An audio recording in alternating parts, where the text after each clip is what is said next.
The supernatural skeptics had built their reputation on exposing frauds and explaining the unexplainable, never once encountering anything that couldn't be debunked with science and logic.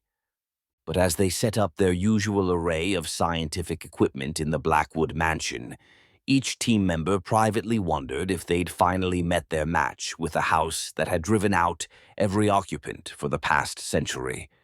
Within an hour of arrival, their scientific instruments began registering impossible readings: temperature drops of 30 degrees in sealed rooms, electromagnetic spikes that had no source, and audio recordings that captured whispers when no one was speaking. When books began flying off shelves and doors slammed shut on their own, the team's lead investigator insisted it was just unusual air currents or the settling of an old house. But when their video footage captured a full-bodied apparition walking through a solid wall, even the most hardened skeptic among them couldn't provide a rational explanation. The team's scientific equipment specialist found herself questioning years of rational thinking when her EMF meter registered impossible patterns that matched historical Morse code spelling out "Help us."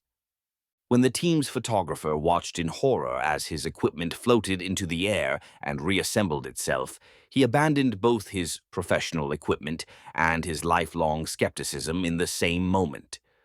Huddled together in the grand ballroom as furniture levitated and ghostly figures materialized around them, the team realized they'd finally encountered the one thing their careers had been built on disproving.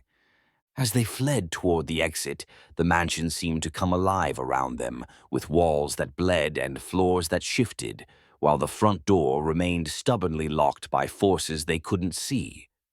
Standing outside at dawn, equipment destroyed and worldviews shattered, the team of lifelong skeptics faced their greatest challenge yet: how to explain to the world that everything they had spent their careers debunking was terrifyingly, undeniably real.